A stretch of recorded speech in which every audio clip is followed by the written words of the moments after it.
नमस्कार, prime news का digital platform देख रहे हैं आप और मैं हूं आपके साथ प्रीति राय। आज हम बात करेंगे उत्तर प्रदेश की। उत्तर प्रदेश में आज एक बेहद ही अनोखा फैसला लिया गया है। एक अनोखा पहल उत्तर प्रदेश सरकार की तरफ से किया गया है, जो कि आज से पहले किसी भी सरकारों द्वारा नहीं किया गया है।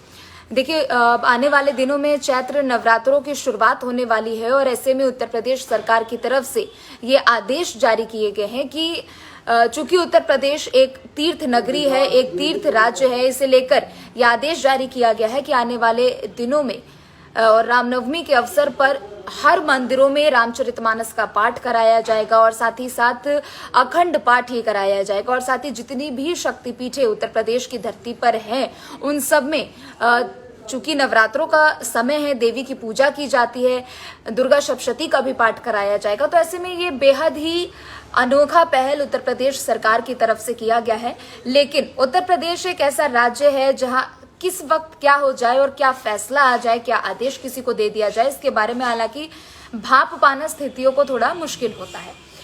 अगर आपको याद हो कि जब समाजवादी पार्टी की सरकार हुआ करती थी, हालांकि इस पूरे मामले पर अब थोड़ी बहुत राजनीतिकरण भी शुरू हो चुका है। समाजवादी पार्टी की जब सरकार हुआ करती थी, बेशक मुलायम सिंह यादव अगर मुख्यमंत्री रहे हो या फिर अखिलेश यादव ही क्यों ना मुख्यमंत्री रहे हो, उनकी तरफ से हमेशा सरकारी खर्चे पर इफ्तार पार्टी का आयोजन करवाया जाता था रोजा के समय में, और साथ ही साथ आने वाले दिनों में जब ईद का समय होता था तो उस समय भी एक खास कार्यक्रम का भी आयोजन करवाया जाता था। हालांकि चूंकि अब उत्तर प्रदेश की सरकार के तरफ से रामनवमी को लेकर ये जो आदेश जारी किया गया है, इसे कहीं ना कहीं एक संदेश भी देने की कोशिश की जा रही है। देखिए, आप सबको पता है कि आने वाले दिनों में और 2024 में लोकसभा के चुनाव होने वाले हैं।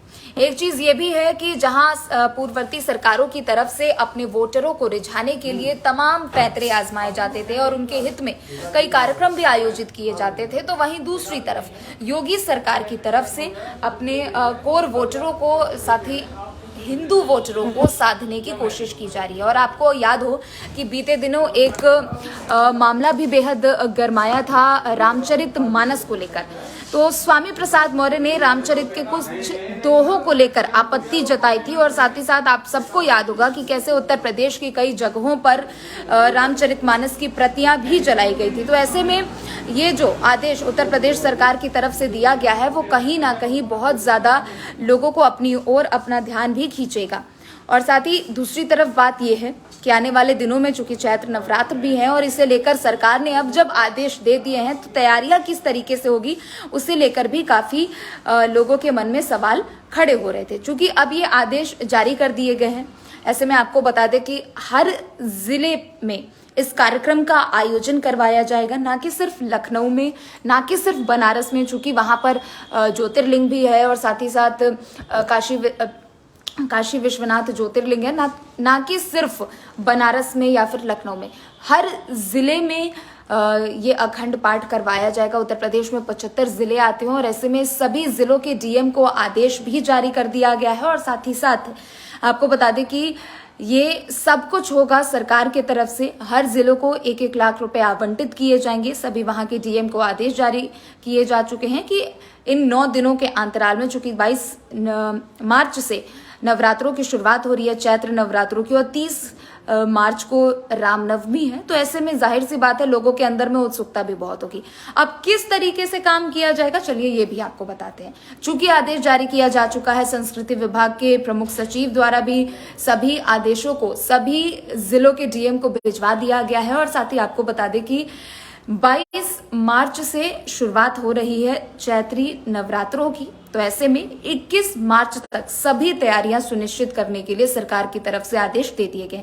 यानी हर जिले में ब्लॉक स्तर पर हो, तहसील स्तर पर हो या फिर पंचायत स्तर पर हो, जितने भी 75 जिले हैं, अगर आप समझना चाहें, देखिए 75 जिले हैं, तो 75 जिलों के सभी डीएम को आदेश जारी किया गया है। उन सभी डीएम को कहा गया है कि अपने अपने जिले के तहसील स्तर हो, ब्लॉक स्तर हो, पंचायत स्तर हो, सभी देवी मंदिरों का एड्रेस उन्हें दिया जाए, उसे लेकर जानकारी सरकार से साझा की जाए, ताकि जो भी कार्यक्रम आने वाले दिनों में कराए जाएंगे वो सफलतापूर्वक वो कार्यक्रम करवाए जाने चाहिए।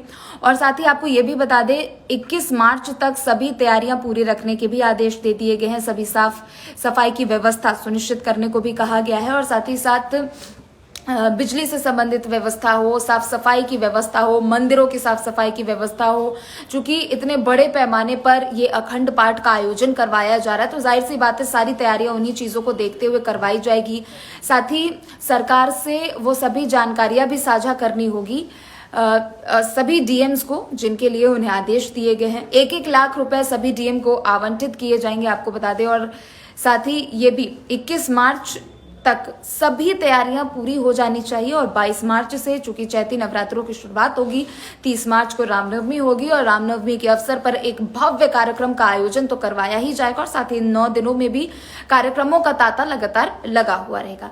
अब कार्यक्रम किस तरीके के होंगे इसके बारे में भी आपको जानकारी देते हैं। ये सभी कार्यक्रम सांस्कृतिक कार्यक्रम होंगे।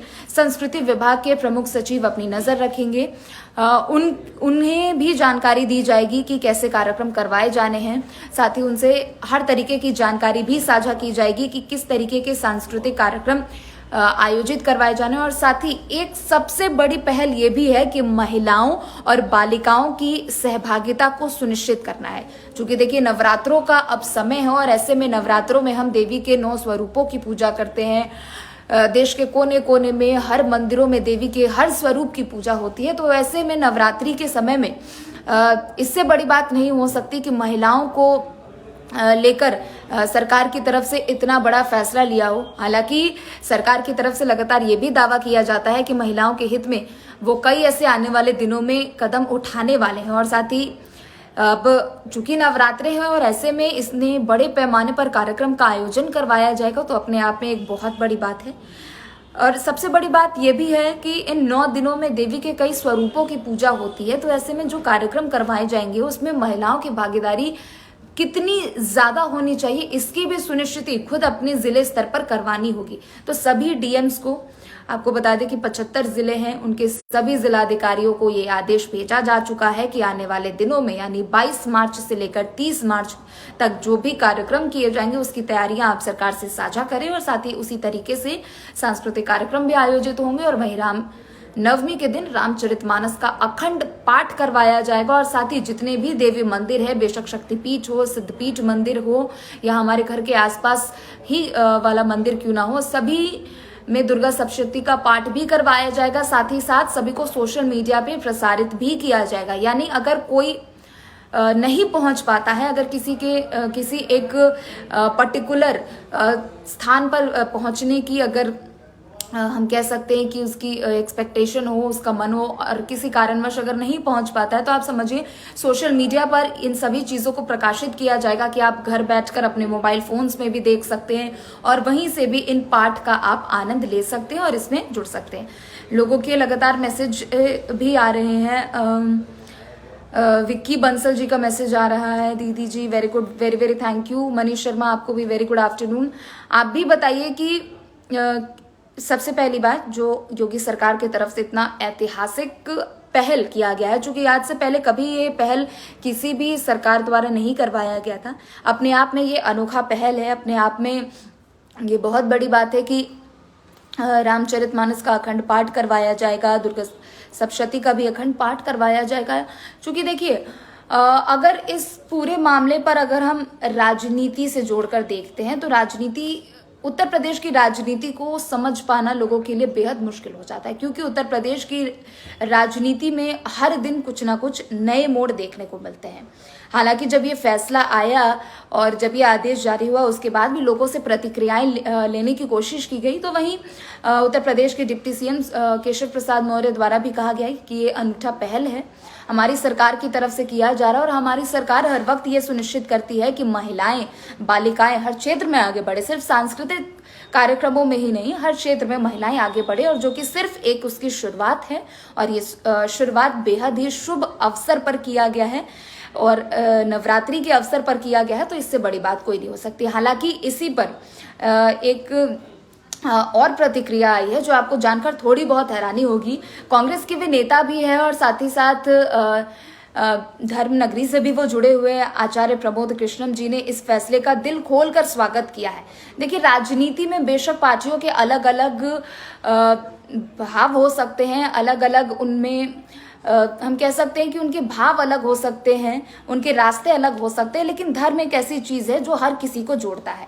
तो उसी तरीके से कांग्रेस नेता भी हैं चूंकि ये, और धर्म से भी इनका बहुत जुड़ाव है। इन्होंने कहा है कि मैं इस फैसले का दिल खोल कर स्वागत करता हूं, और मैं कहता हूं कि सिर्फ नवरात्रों के ही अवसर पर क्यों, जितने बड़े बड़े सरकारी कार्यालय हैं वहां पर भी इस तरीके की पहल हर कुछ समय के अंतराल में करानी चाहिए। और मैं कहता हूं हर रोज पाठ करनी चाहिए, ताकि हमारी आंतरिक जो सुख शांति है वो भी बनी रहे। तो देखिए आप, क्योंकि धर्म राजनीति से परे होता है, और उत्तर प्रदेश में कब क्या कुछ हो जाए इसे लेकर मैं और आप हम ये सोच भी नहीं सकते हैं। जहां कल तक किसी दूसरे मुद्दे पर राजनीति होती है, तो वहीं कब क्या सरकार की तरफ से फैसला ले लिया जाए, इसके बारे में भी खैर कुछ कहना नहीं है। विक्की बंसल जी कमेंट कर रहे, कह रहे गुड न्यूज़ है। बेशक ये बहुत अच्छी बात है कि ऐसी कोई पहल किसी सरकार की तरफ से की गई, और आशा करते हैं कि आने वाले सालों में इसी तरीके से ये जो पहल की गई है वो निरंतर इसी तरीके से जारी रहे, और धर्म से लोग जुड़े हुए रहे। क्योंकि देखिए, आने वाले दिनों में अब से बस एक हफ्ते के अंतराल के बाद अब नवरात्रि शुरू हो जाएंगे, तो ऐसे में ये देखना भी बहुत दिलचस्प होगा, और साथ ही साथ देखकर भी बहुत ज़्यादा खुशी होगी कि आप समझिए, जहाँ अयोध्या प्रभु श्री राम की जन्मभूमि है, वहाँ इतने भव्य तरीके से मंदिर का निर्माण कराया जा रहा है। आप खुद सोच सकते हैं कि जब पूरे एक प्रदेश में हर एक जिले में आपको दुर्गा सप्तशती के पाठ सुनाई देंगे, रामचरितमानस के पाठ सुनाई देंगे, तो वो माहौल ही कितना ज़्यादा भक्तिमय हो जाएगा। आप खुद ये सोचकर कल्पना कर सकते हैं कि वो चीज़ें कितनी ज़्यादा खूबसूरत होगी। तो चलिए, आज के लिए लाइव में सिर्फ इतना ही। आप बने रहें प्राइम न्यूज़ के साथ। नमस्कार।